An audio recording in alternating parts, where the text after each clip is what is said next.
நம்ம இன்னைக்கான வீடியோவில் ஷௌரவ் ஹூ டைரக்ட் பண்ணி நேச்சுரல் ஸ்டார் நானி நடிப்பில் வந்த ஹாய் நானா இந்த படம் ஒரு தெலுங்கு படம். கடந்த டிசம்பர் 7ஆம் தேதி தியேட்டர்லையும் சென்ற வாரம் நெட்ஃப்ளிக்ஸ்லையும் படத்தை ஸ்ட்ரீம் பண்ணியிருக்காங்க.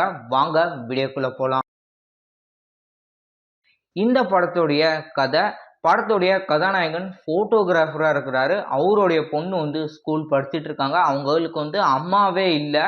அந்த பொண்ணு அடிக்கடி கேட்குற ஒரு விஷயம் அம்மாவுக்கு என்னாச்சு அப்படின்னு சொல்லி கேட்பாங்க. கதாநாயகன் என்ன சொல்லியிருக்காருன்னா, உன்னுடைய கிளாஸில் இருக்கக்கூடிய உன்னுடைய ஃப்ரெண்டை விட அதிகமாக நீ மார்க் வாங்க, அப்போ நான் உனக்கு சொல்கிறேன் அப்படின்னு சொல்லுவாங்க. ரிசல்ட்டும் வந்துடும். நல்ல ஒரு மார்க் ஸ்கோர் பண்ணியிருப்பாங்க. இருந்தாலும் நம்ம கதாநாயகன் சொல்லவே மாட்டார். மறுநாள் அந்த பொண்ணு காணாமல் போயிடுவாங்க.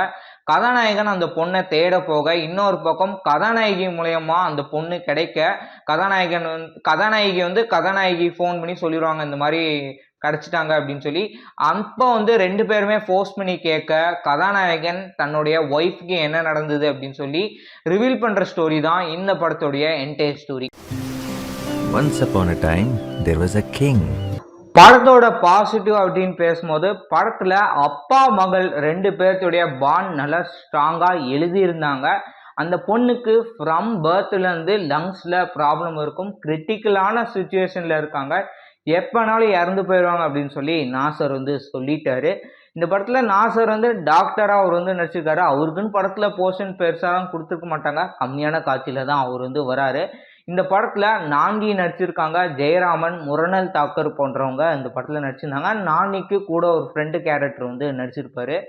இந்த படத்தில் அப்பா மகள் பாண்டு அப்படி என்ன கொடுத்துருக்காங்க அப்படின்னு பார்த்தீங்கன்னா, நானி தன்னுடைய பொண்ணுக்கு இப்படி ஒரு இது இருக்கே, டிசீஸ் மாதிரி ஒன்று லங்ஸில் ப்ராப்ளம் இருக்கே அப்படின்னு தெரிஞ்சுக்கிட்டு என்ன மாதிரியான ஃபுட்டுலாம் அவர் கொடுக்குறாரு, என்ன மாதிரி ஃபுட்டு கொடுக்கக்கூடாது அப்படின்னு சொல்லி தெரிஞ்சு நல்லா பொண்ணை நல்லா பார்த்துக்கிறாரு.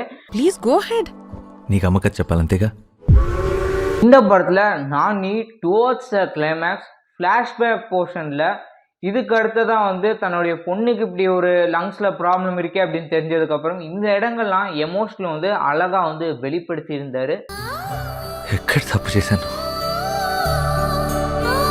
ஃப்ரம் த ஸ்டார்டிங்லேருந்து எண்டிங் வரைக்கும் அப்பா மகளுடைய பாசம் நம்மளுக்கு அந்த ஒரு ஃபீல் மூடு கிரியேட் ஆகுது. இந்த படத்தில் அப்பா மகளுடைய பாசம் தவிர்த்து பார்த்தீங்கன்னா, முரணல் தாக்கூர் மற்றும் நானியோடைய காதல் போர்ஷன், ஃப்ளாஷ்பேக் போர்ஷனில் எப்போ அவங்க மீட் பண்ணிக்கிறாங்க, அவங்க எப்படி மேரேஜ் பண்ணிக்கிறாங்க அப்படின்லாம் நல்லா கொடுத்துருந்தாங்க. அந்த அம்மா கதாபாத்திரம், அதாவது நானியோடைய ஒய்ஃபுக்கு என்னாச்சு அப்படின்னு சொல்லி நல்லா சொல்லியிருந்தாங்க. படத்தில் கிளைமேக்ஸ் அண்டு இன்ட்ரோல் பிளாக்ல வரக்கூடிய ட்விஸ்ட் நல்லா இருந்தது. அக்செப்ட் பண்ணுற மாதிரியும் எதிர்பாராத ஒரு ட்விஸ்ட்டை கொடுத்து படம் முழுக்கவே நம்மளை என்கேஜாக சுவாரஸ்யமாக கொண்டுட்டு போயிருந்தாங்க.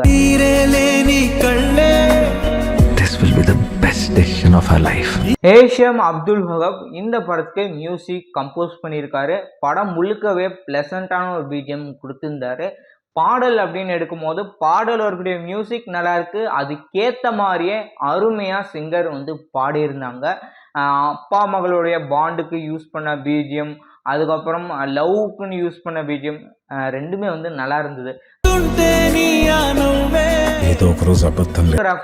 சானு அகர்ஷி அப்படின்றவர் நல்லா இந்த படத்தை சினிமாட்டோகிராஃபி பண்ணியிருந்தாரு. முக்கியமாக நான் சொல்லக்கூடியது குன்னூர் அண்ட் கோவாவில் எடுக்கப்பட்ட காட்சிலாம் அருமையாக இருந்தது.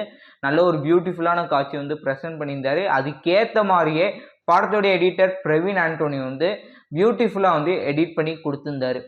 அவருடைய கான்ட்ரிபியூஷன் பர்ஃபெக்டாக இருந்தது. எந்த இடத்துலையும் நம்மளுக்கு குறை கண்டுபிடிக்காத அளவுக்குலாம் இல்லை. சினிமாட்டோகிராஃபி, எடிட்டிங் ரெண்டுமே அவங்களுடைய ஒர்க் பர்ஃபெக்டாக பண்ணியிருந்தாங்க. டைரக்டர் நல்லா 2 பேர்த்துக்கிட்டையும் வாங்கியிருக்காரு அப்படின்றது படம் பார்க்கும்போது தெரியுது.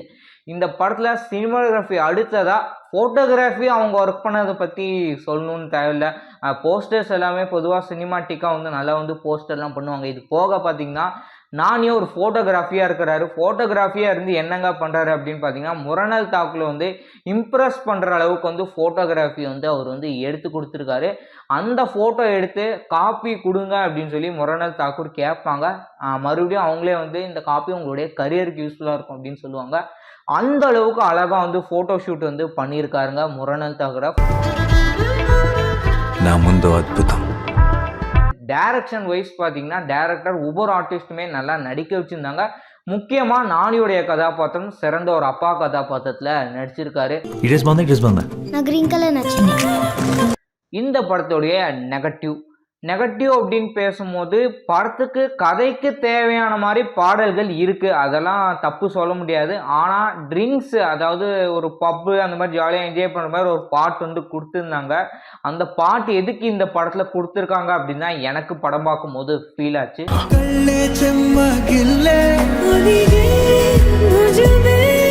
மொத்தத்தில் படம் வந்து நல்லா இருக்கு. பார்க்கணும்னு நினைக்கிறவங்க இந்த படத்தை பார்த்து என்ஜாய் பண்ணுங்க. தமிழ்லையும் இந்த படம் அவைலபிளாக இருக்குது. இதே மாதிரி வேற ஒரு வீடியோவுடன் உங்களை சந்திக்கிறேன்.